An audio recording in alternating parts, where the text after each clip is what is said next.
Unbelievable. Unbelievable.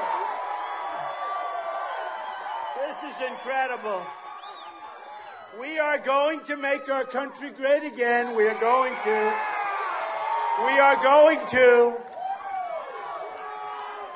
Thank you very much. We had no idea. They said, we're coming to the state fair. And I said, I love the people of Oklahoma. We're going to have some fun.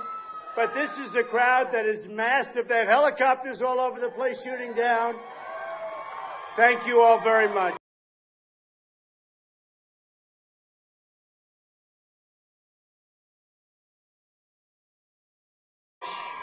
This is incredible.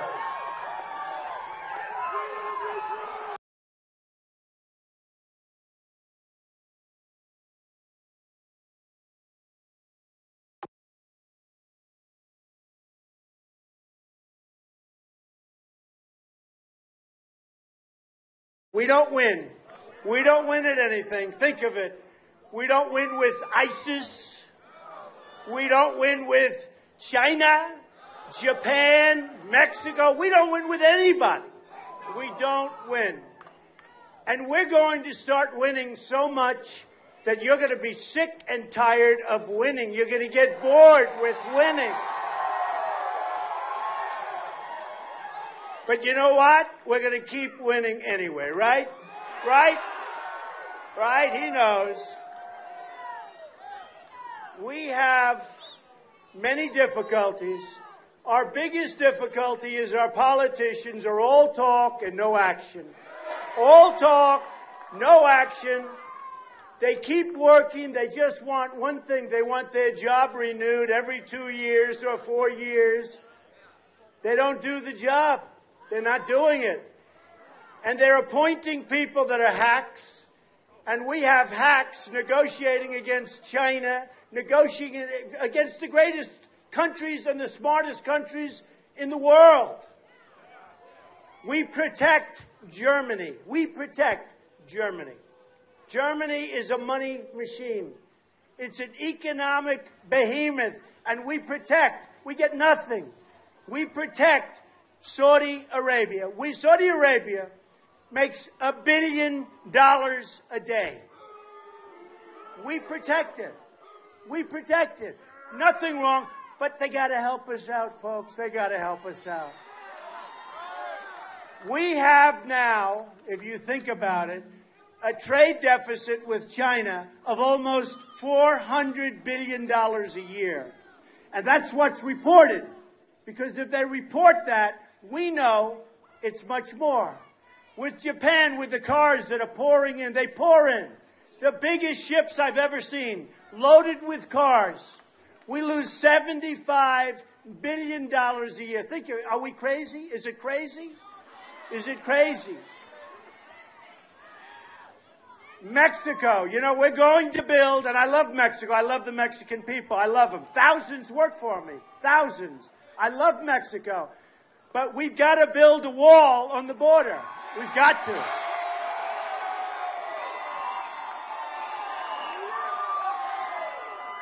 We're going to build a wall, and we're going to have a door in the wall where people that want to come in can come in legally. Legally. And we're going to have to do this. But, you know, a lot of the gangs, when you see the gangs all throughout this country, Los Angeles, Chicago, Baltimore, you have a lot of illegal immigrants, bad dudes in those gangs. They're out of here. They're gone. They're gone. They're gone.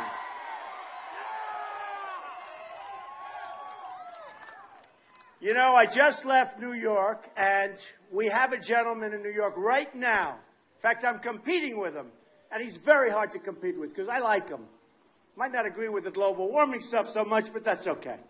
We have the Pope in New York. And, you know, he really is. He's a unifier. He wants to bring people together. And I think that's a great thing. That's what we have to do. We have to bring people together. The country is divided. The world is divided. We don't get along with anybody. We don't get along with Russia. We don't get along with China.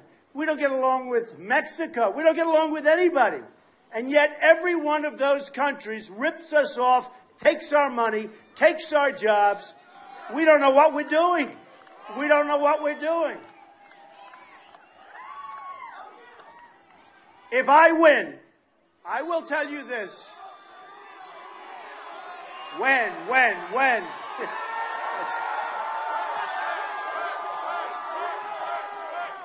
All right, when? How about this? If and when. We got to take a little, who knows? Don't forget, listen to this. When I first came up with this, for years I've been thinking about it, especially the last time. Mitt Romney let us down. He let us down. Something happened to him the last month. He choked. Like a golfer. He can't sink that last putt. We all know, right? Something happened to him. That was an election that should have been won. And before that, I backed very strongly John McCain. And that was a tough one. Because frankly, in all fairness, things weren't going so good for the Republicans then. And that was a tough one. But we backed McCain. He didn't make it at all. We then backed Romney. Something happened to him in the end. He stayed in his cabin and, I don't know, he was building a garage for cars. Did you see that? He was building like this garage for his luxury cars. He's supposed to be running for office. He's got 1 month. But I backed him. He lost. I said, this time we're not taking a chance. I'm doing it myself. No more. It's true.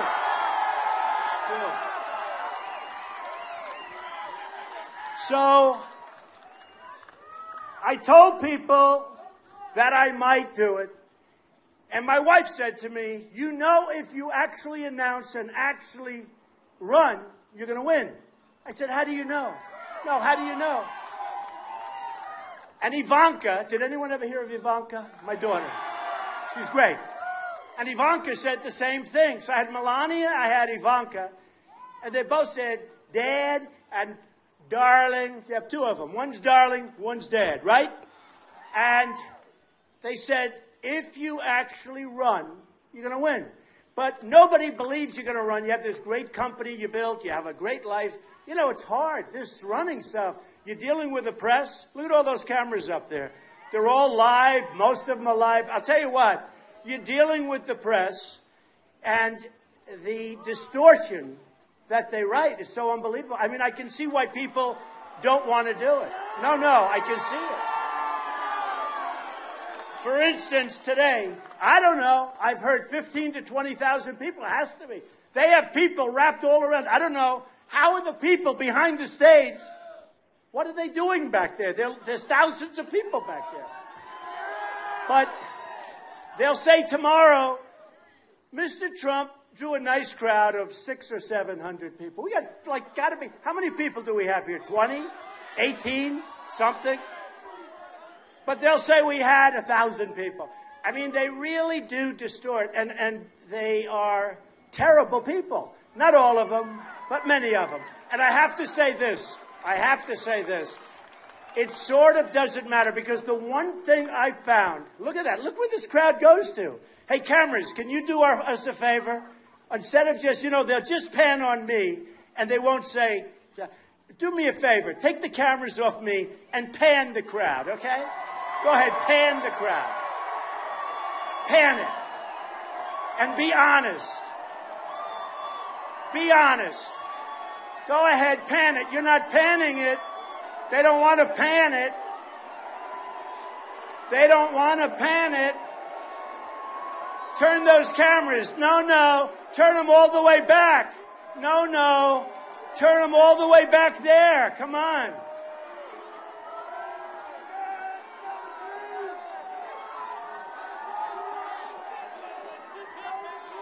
All right, come on. Watch, tonight you won't see anybody. You'll see me speaking. They always show my head. They don't show what's happening. And this is happening all over the place. I go to New Hampshire. I go to Iowa. No matter where I go to South Carolina. No matter where I go, we have these incredible crowds. Something is happening that's amazing. It's amazing. They used to say it's the silent majority. Remember the name? They don't use it so much anymore. Because a lot of the silent majority gave up. They gave up. We're all the silent majority, but they gave up. They actually gave up. And we are not giving up this time. So, interestingly, you know, when the pollsters do the polls, and I'm leading every poll, listen to this one. I'm leading every poll nationwide. And I'm leading every state. It's true. We're leading in Iowa. We're leading in New Hampshire. We're leading in South Carolina. We're leading everywhere. We're leading in Florida. How about Florida? Hey, how about Florida? Oh, we're leading big in Oklahoma. That's right. Thank you. Did you see that? That's right. We have like 32% in Oklahoma, which is smashing everybody. Thank you. I love that. Thank you. I'm glad you reminded me. We're leading in Florida. So Florida, you have a governor and you have a sitting senator, who's a lightweight, by the way, but these are minor details. But we have a sitting senator from Florida who, by the way, doesn't show up to vote. He's never showing up. We want people that want to show up. We want people that are going to make our country great. To that, you have to show up. So we have a sitting senator. We have a governor of Florida. And Trump is much higher than both of them. And I'll tell you, here's what happens. So the other day, there was an article. Essentially, it said, Bush and Rubio are doing well in Florida. That was the headline. Listen to this. Bush and Rubio are doing well. I said, oh, that's too bad. I guess I'm not doing well in Florida. Then the first sentence said, while Donald Trump is leading by a landslide, can you believe it? And they don't put my name in the title. And I'm killing them. So a lot of things are happening. And I want you to look around and look at the people you're with, because we're going to take our country back. We're going to make this country so amazing. We're going to make it so amazing. I'll tell you a couple of stories, and I love telling these stories. You know, Nabisco is leaving Chicago. You know that. I don't eat Oreos anymore. I don't eat them anymore. And they're moving to Mexico. Now, we need a border. We need a wall. But I don't mean one of those walls where you go to Home Depot and buy a ladder and you walk across. I mean a wall.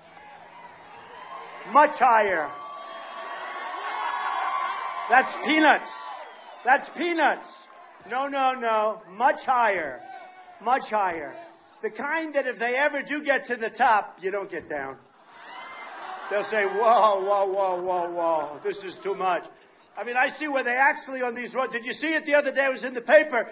They have a wall, and they built a ramp for trucks to bring the drugs over. Did you see that? They built a ramp on the wall going up. They go up, down, and they're in the United States. How about, this is, to me, the greatest. And by the way, I found out legally, I'm right. I'm very good legally. I really do. I've done really good legally. You know, I'm really good with that stuff. So for years, I've been hearing that, and I don't mean Mexico, from anywhere. A woman is pregnant. She's 9 months. She's getting ready to have a baby. They bring her over to the border. They walk right past our patrols, which, by the way, our border patrols are great people, but they're not allowed to do the job. They're friends of mine. They stand there like this. They can't do anything. People walking right in front of them, walking right into the country. So they're standing there. They're getting ready to have a baby. They go across the border. They have the baby in the United States. And we have to pay for that baby for 85 years, okay? Give me a break. Give me a break. So everybody said, oh, they can't do anything. You need a constitutional amendment. Every state has to approve every this. And these are the guys on television, the moron pundits that don't know what they're doing, that, by the way, all said, I'd never run. I'd never run. Remember, they said, he'll never run. Then they said, he'll never file his original initial form, where basically it's a one-pager where you're signing your life away. They said, he'll never do that. So I did that. Then I announced I'm running. They said, well, what's going on here? This is very confusing. They get paid a fortune to talk on Fox and CNN and MSNBC, and most of them are morons, okay? So what happens? So now they're confused. Then they said, oh, gee, well, he'll never file his financial statement because maybe he's not as rich as people think. So I filed it. It was almost 100 pages long. And now they go and check it. And the company is not only is it bigger, it's much bigger, much stronger, a phenomenal company, some of the greatest assets in the world. And I tell you that not in a braggadocious way, because I don't care. It's private. I'm a private company. Nobody knows what I have. But I had to file. I had to open up everything.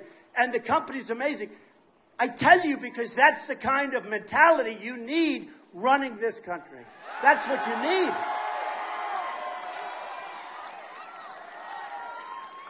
You need this kind of a head, whether it's good, bad, or indifferent. I don't say I'm the great. Look, at that I'm really good. And that's what we need. You know, I was with a woman who was a wonderful person at a big group in New Hampshire. And she said, Mr. Trump, I'm voting for you. And CNN did a poll. And I'm #1 in leadership. That's a pretty important thing, right? But I don't mean #1 like by a little bit. I mean like by 2 or 3 times. It's so much. CNN's back there someplace. And they can tell you. But by many times. So I'm #1 on leadership. I'm #1 on the economy. #1 in job creation. I'm #1 in all these categories. The one thing I wasn't so good, they said, is he a nice person? I didn't do as good. I didn't do as good. I mean, you know, think. And this woman stood up. She said, you know, Mr. Trump, I'll tell you, I love you, and I'm going to vote for you no matter what. But do you think you're nice enough? Do you think you're nice enough to win? I said, you know what? I really think I'm a nice person. I love people. I have great friendships. I want to help people. I want to help women with women's health issues. Nobody's going to be able to do it like me. I want to help everybody. I'm going to help the country. I'm going to keep the country safe. But I said to her, you know what? This time, people are so fed up, I don't think they care whether I'm nice or not. I don't think they care. They're tired. They're sick and tired of incompetent politicians that make the Iran deal. Think of it. The Iran deal. Which is one... The Iran deal, forget about deals between countries. This is one of the dumbest contracts I've ever seen of any kind. This was done by extremely stupid people. Extremely stupid. And it's very sad. It's very, very sad. So they have 24 days to inspect. They actually have one of the great clauses of all time. They do some self-inspections. You hear about this one? Just came up a couple of weeks. They actually self-inspect. Iran is going to Can you believe this? They self-inspect. Now, we have 4 prisoners. It was 3. It should have been done before they even started the negotiation. But we have 4 prisoners. One of them is there because he's a Christian. He's a Christian minister, good guy. His wife is devastated. He's in horrible shape. They won't let him go. He's a Christian. That's why he's there. So we had 3. We now have 4. So let's say I'm in charge of this negotiation, right? Right? The first thing I do is I say, fellas, you got 4 prisoners. And this is early when we actually had 3. But we're so stupid, so weak, so pathetic. Since then, they took another one, a journalist. So now they have sort of every profession, right? They feel good. And they're tweaking us. They're tweaking us. I would say 2 years ago, did you ever see a negotiation, by the way, take so long? We're not sending rockets to the moon. Did you ever see a negotiation that lasted this long? And our chief negotiator decides he wants to be a professional bicycle rider. He goes into a race. No, he has the clothing, he's got the stickers, he's got the whole deal. And he's going around a turn, and he crashes, and he breaks his leg. And this is our negotiator. This is our negotiator. So he's out for 3 weeks, and then he walks in with crutches. And the Persians, who are great negotiators, by the way, the Iranians, the Persians are known as great, great negotiators. They look at him like, how dumb is this guy? He's 73 years old. He falls off a bicycle, breaks his leg, and this is our negotiator. I promise you, as president, I will never be in a bicycle race. I promise. I promise. I give you my word. So we have a deal, and I would say, fellas, you don't need them. You don't want them. We do want them. It would send a great signal to the people of Oklahoma, but it'll send a great signal to the people of the United States. Do us a favor. Let these 4 guys go. They're coming. Please let them go. Let them go now. You're going to have problems if you don't. We're going to kick your ass if you don't. Let them know. Let them know. We want them to go.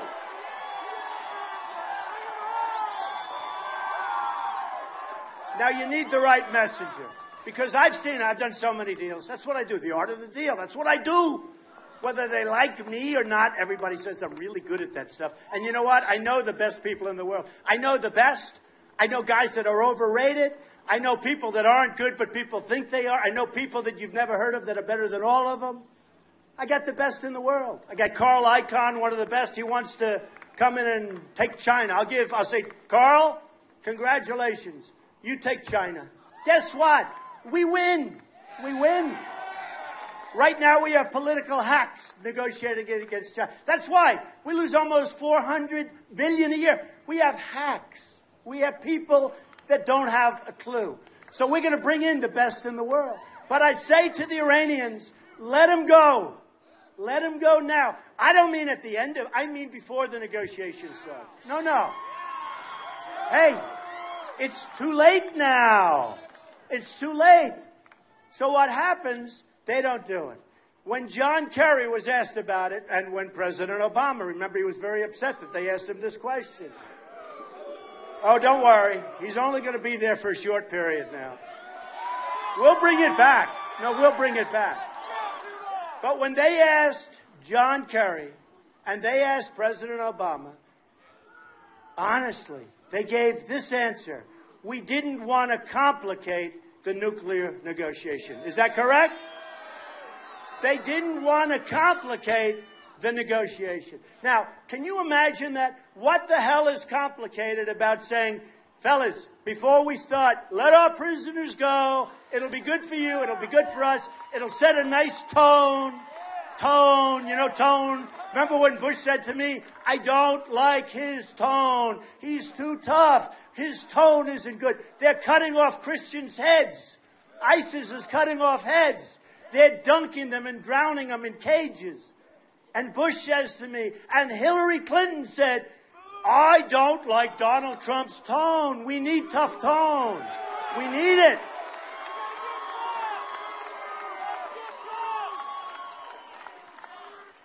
It's so sad. I mean, it's so sad.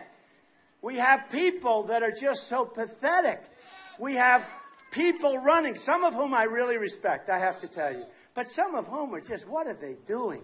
What are they doing? You know, every single poll after the debate last week, where, by the way, they had 23 million people, which is the largest in the history of CNN. Is that correct, CNN? Huh? Is that correct? Where the hell is CNN? 23. They had 23 million people. A few weeks before that, Fox had 24 million people. And the only reason CNN had 23 was they made it an extra hour to sucker the advertisers out of advertising because they sold out their advertising for thousands of % increase. Thousands. They were going to get 4,000 for a 30-second ad. They ended up getting, I think, $250,000, all because of me. Me. I mean, it sure as hell isn't because of a guy like a Marco Rubio and these characters. They did it because of me. And they said, honestly, all of the news, they all gave me credit. What does it do? What do I get? Hey, if I don't win this thing, what a waste of time. Okay? What a waste of time. So I tell these people from Iran, I want those prisoners back. And we want a deal. And what we should have done is doubled up and tripled up the sanctions. They would have called in 2 days. They would have said, how do we make a deal? Please, please. Instead, they're dancing in the streets of Iran. They think we're the dumbest people on earth. We're giving them $150 billion in order to create terror all over the world. We're fighting them in Yemen. And if you think they want to stop at Yemen, they don't want Yemen. They want Saudi Arabia because they want the oil. They want the oil. Take a look at Yemen. Take a look at the border. They want to go into Saudi Arabia. Then I get criticized. Listen to this. So every poll, every single poll, Time Magazine, Drudge, Slate, I think there's 6 or 7 of them, they have me winning the debate. No, everyone. Hey, I think I did fine. I think I did good. But every poll, every single poll, everyone, you know, where you call up who did the best, right? Bing, bing. Hundreds of thousands of people.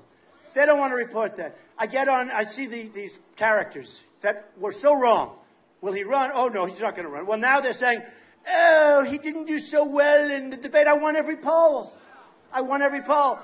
Then I hear some real lightweight today say, well, in the last 27 minutes, he didn't speak. You know why? Because they didn't ask many questions. You know, they ask you a question, you give them an answer, right?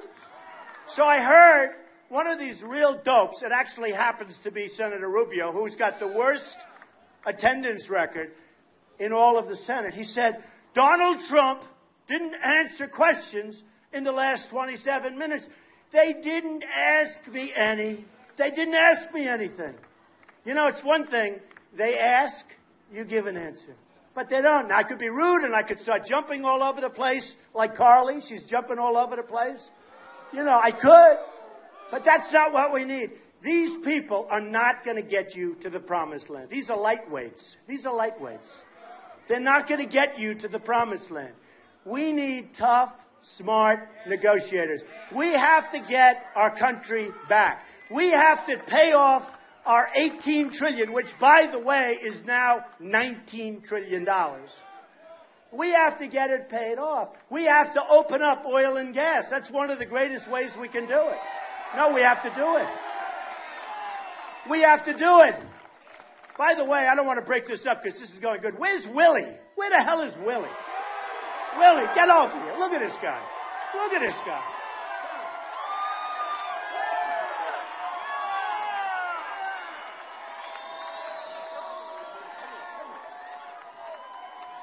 Willie, do you love Trump? I do like me some Trump, I gotta admit. Here's the deal. We're both successful businessmen. We both had pretty big shows on television. We both have wives that are 1,000 times better looking than us. So I like... You take care of yourself. Willie, everybody. Great guy. No, you know, I got to know him because he was on one of the shows on Fox a little while ago. And they said, who do you like? Oh, I love Trump. I love Trump. I said, I like this guy. You know, anybody that likes me, I like. Okay? When they like me, call it insecurity, right?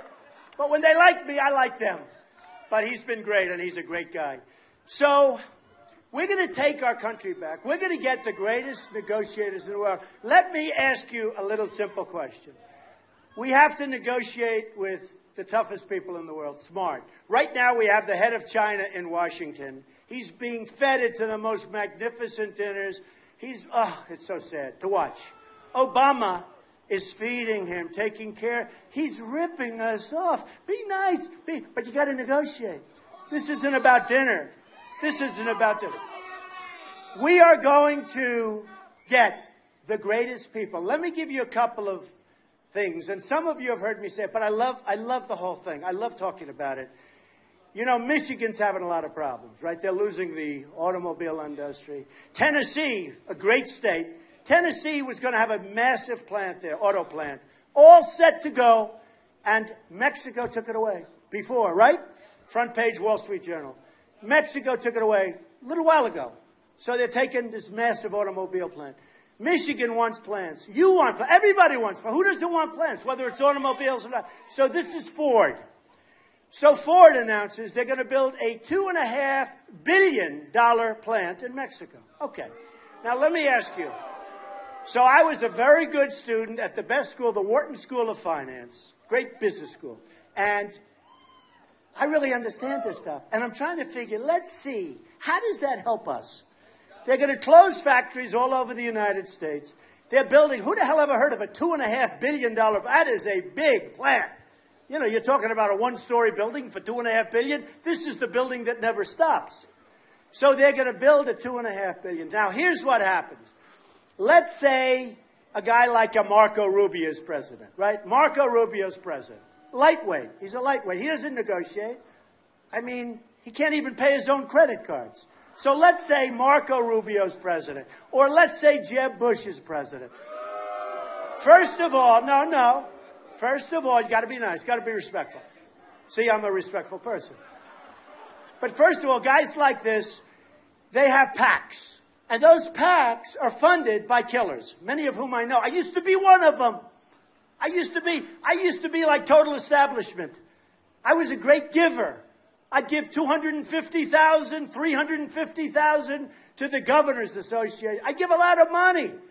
But let's say that these PACs have total control. Believe me, they have, when I say total, how about 99%? Not necessarily, about 99%. Now, when Ford happens, and let's say it's a Bush. So Ford happens, right? And he knows it's no good for this country. So let's say he wants to come out and end the deal. He'll say, I'm going to end that deal. I'm not going to let it happen.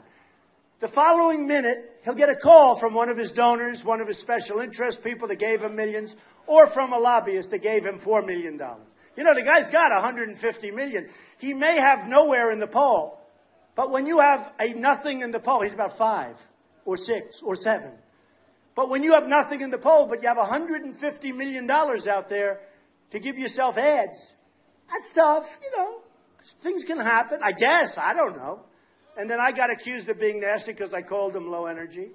But you need high energy people. You need high energy. Okay, so let's say it's Bush, or let's say it's Rubio, lightweights. Let's say it's Hillary. That's the ultimate lightweight. No, let's say it's Hillary. It could be any one of these. Honestly, can I be honest? They're all interchangeable. Nobody knows politicians. Nobody knows politicians like Trump. They're all interchangeable. And they will all heal. So let me just tell you. So it's them.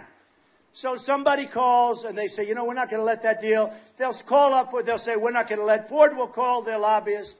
Their lobbyist will call Rubio, Bush, Clinton, whoever the hell it is, and say, you can't do that. My client gave you $5 million. And you know what they're going to do? Oh, you're right. Well, I'm a self-funder. I'm putting up my own money. Okay? And I feel foolish because I'm turning down millions of dollars. I feel like such a jerk. It's sort of like the opposite of my life. I'm turning down. People want to put up millions of dollars. I'm self-funding my campaign. Which is nice. So they call up these guys, and these guys end up saying, okay, they can stay in Mexico. Okay, now it's President Trump, right? And I say, I don't like that deal with Ford. I don't like it. That's no good. We're taking jobs out of the United States. What the hell are we getting? What are these things? No jobs, no taxes, no nothing. Okay? You don't have to go to business school. You don't have to know anything. We get nothing. So I would say, I don't like that deal. And I don't like the deal that they took from Tennessee. And by the way, they're going to make cars and trucks and parts, and they're going to send them over the border. No tax. Zero. They call it free trade. Now, I like free trade. The problem with free trade is you need smart negotiators on your side. When you have stupid people like we do, free trade's no good. It's no good. You're better off without it. If we're going to continue to lose almost $400 billion with China, if we're going to continue to lose $50 billion with Mexico and all these other places, we lose with everybody. What's the purpose? If you have a company that's losing all that money, you shutter it up. You say, let's take the loss and just get out. So what happens is they call me and they say, Mr. President, it's so important that we allow Ford to build in Mexico. I say, really? Tell me why. They won't be able to explain it. Trust me. I say, no. I don't want to do that. No. And I'll say, I want them to move back to the United States. They'll say, well, we won't do that. They say, we won't do that. I say, yes, you will. They say, we won't. I say, here's what's going to happen. We are going to throw a 35% tax on every product, every car, every truck. Every single truck that comes into the United States, we're going to tax you. And we're going to tax you at about 35%, which we could do much more. By the way, China, you got to see, we talk free trade with China. You got to see the taxes. They call them tariffs. It's a tariff. It sounds a little bit better, right? They call it a tariff. You do business with China, they dump their stuff here. We do business. I have friends. They do business with China. They can't, number one, get their product in. And when they do, they pay a fortune in tax, okay? So that's not free. That's called dumb trade. I call it dumb trade. And I like free trade. But we need smart people. So I'll say, you're going to do the following. You are going to pay a 35%. He's going to say, no, we're not going to do that. Say, that's it. You're going to do that. Good luck. Enjoy your plant in Mexico. Have a good time with your plant in Mexico. That's the story, right? Okay. So here's what's going to happen. Here's what's going to happen. Within about an hour, if they're tough, they'll wait till the following day, but I don't think so.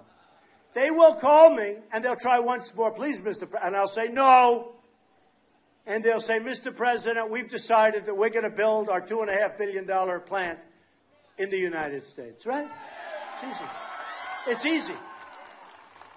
And I don't need my killers. I don't need my Wall Street geniuses. I don't need all of these great negotiators that will be working for our country free. I'll be working for our country free. I don't want any salary.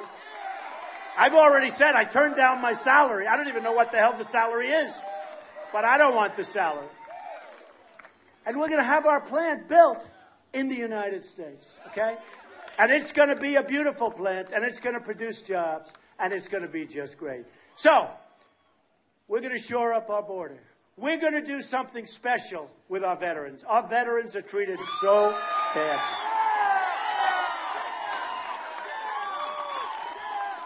When I arrived today, I had many veterans greet me. Some are wounded warriors, right? You saw it. You were there. A lot of veterans greeted me, and they're desperate for help.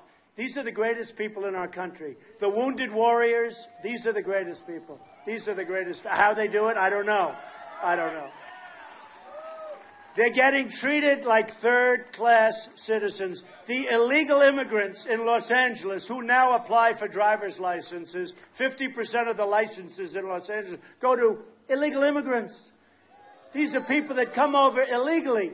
And when I took, and I will tell you this, when I announced I'm running for president, a week went by no problem. Then all of a sudden somebody said, maybe he said something a little tough. I did. I said, illegal immigration is killing this country. I want legal immigration. I want great people to come in. I want legal immigration. And I'm going to do great with Hispanics, by the way, because most Hispanics, in Nevada, they just did a poll. I'm leading with the Hispanics. They did another poll recently. I'm leading with the African Americans with a number that's so big and so much higher than any Republican has shown that if I got that number, the election's over. Nobody reports it. And remember this about the election, because ultimately it's very important we get somebody that's going to win this time. We've energized the base. With Romney, there was no energy. If the people that sat home and didn't vote, for whatever reason, they just didn't have the feeling for Romney. Who knows why? I don't know. Good-looking guy, but nothing else worked. He had the look. He had nothing else, okay? But they weren't energized. And millions of people stayed home. Because people say, we have to get the Hispanic vote, we have to get this. The truth is that if the people that are here tonight with this, this is probably the biggest rally they've ever had here. Would you say this is the record? I think so. So, if the people that are here tonight, and it's all over the country like this, no matter where I go, it's all over the country. If the people that are here tonight are energized and actually go out and vote, you're going to win. You're going to win. And we're going to get a good slice of the Hispanic. And by the way, the Hispanics that are here legally call me and write me. There's a show in New York. It's a Hispanic show. It's got all calling in. And the announcer's a friend of mine, the man who does the show. He said, I can't believe it. All these people call in, they love you because they're here legally. They don't want people flowing across the border. They're Hispanic, but they don't want people flowing across. So, if the people were energized in the last election, Romney would have won. But they weren't energized. They're energized now. We have them energized now. We have them unbelievably energized. And all you have to do is look behind this big stage, and there's thousands of people behind there, and they can't see anything. They can't see. Look at this. Look at these people. Bad real estate. I call it, they made a bad deal. They were late. They made a bad deal. You have prime real estate. But I love them just as much. So we are so energized, and it's going so good. And I tell you what, my supporters are so loyal. You know, they said, oh, Trump just blew it. He's going to be out. He's going to be out. That he just blew it. He said something. I won't go into it because they are somewhat controversial and all fair. Oh, he did this. He did that. Oh, he's out. He's going to be out. And then the polls come out and I go up. Nobody said, oh, my God. No, it's true. It's true. I mean, 4 or 5 occasions because, look, I'm not politically correct. I don't want to be politically correct. We don't have time. We don't have time to be politically correct. I was telling you about the anchor babies. Now, look, I was actually in New Hampshire, and one of the people standing up there tonight said to me, why do you use the term anchor baby? I said, what term would you use? And he gave me an 8-word definition. The children of undocumented workers who happen to be in the United States. I said, no thanks. I'm going to go anchor babies. But think of this. Think of this. Just think of this. And I turned out to be right, as I was telling you. We don't have to support. The law is on our side. Nobody knew that. All we need is a simple amendment in Congress, and we might not even need that. Let me tell you, we're about the only country. There are very few. And people come from Asia. And people come from Mexico and from all over South America, Latin America. And they come into the United States, and they have the baby. Now, we take care of that baby 85 years, right? Not going to happen any longer. Not going to happen any longer. Not going to happen. So here's what we're going to do. Here's what we're going to do. We're going to be so smart. We're going to be so tough. If you want to be a citizen of Mexico, it's one of the hardest countries in the world. To be a citizen of Mexico is almost impossible. I can't be a citizen because they don't like WASPs. They don't like white Anglo-Saxon Protestants, I think. They don't want me. I don't think I could become a citizen of Mexico. And they love me. And they love me. So Mexico, very tough. Most countries, very tough. You know why? Because they're smart. They're smart. So when I gave my speech at Trump Tower, I talked about the crime, and everybody said, oh, and Rush Limbaugh, who's great, he said, nobody has taken more incoming than Donald Trump.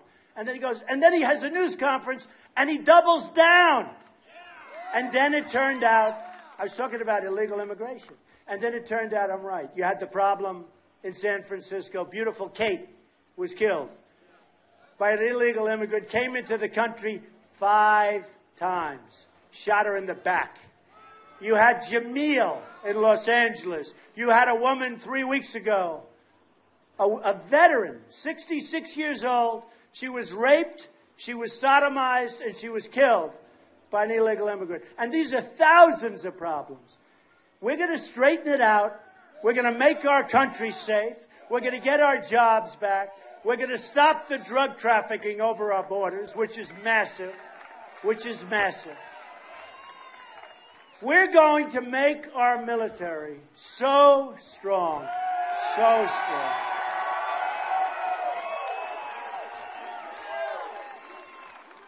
Nobody is going to mess with us. They're not going to mess with us. We're not going to use our military. You know, in 2003, 2004, I said don't go into Iraq. I'm the most militant person here. I'm the most militaristic person you'll ever meet. I believe in the military strongly. But I didn't want to see us invade Iraq because you have these 2 countries that are equal. They fight all the time. The veterans understand.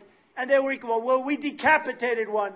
I said, you're going to ruin the balance. You're going to break it up. In the Middle East, that's what happened. And I said, if you go back to Reuters, 2004, July, I said very simply, I said, it's going to take place. You're going to see Iran take over Iraq, which is happening. We spent $2 trillion, thousands of lives, wounded warriors all over the place, who I love, by the way, all over the place. We got nothing. We can't even go there.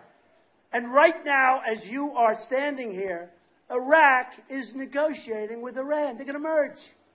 And Iran is going to get the oil, everything that I said. And the one that's going to get the rest of it is going to be ISIS.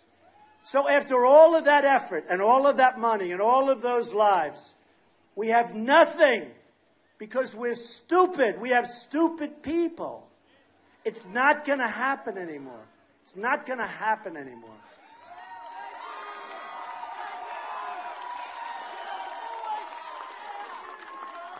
When I was asked a question, and I think it's a very fair question, but I don't want to tell. I have a good chance of winning. I have a good chance of winning. So when they ask me a question, I don't want to say, well, if I were president, I would do this, I would do that, I would go here, I would attack here, I would go here. No, I don't want to do that.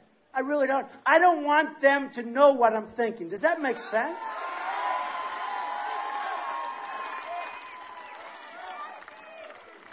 I want people to be guessing.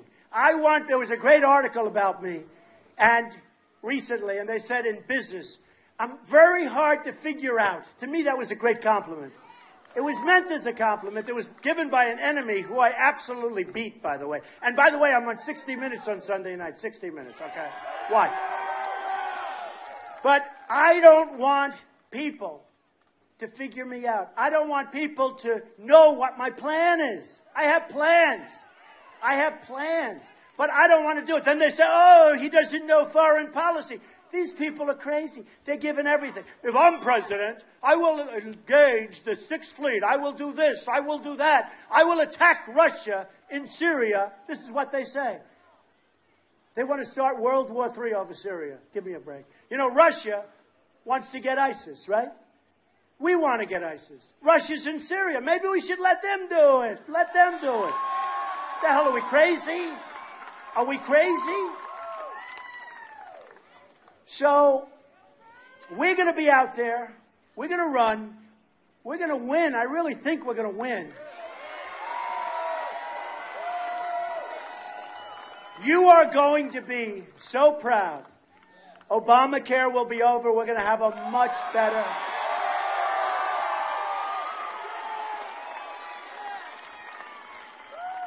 We're going to have something that's so tremendous. Remember the great lie, 27 times a lie. Remember that? Your doctor, over and over. You'll have your doctor. You'll have your plan. How about the premiums on Obamacare? They're going up 45 and 50%.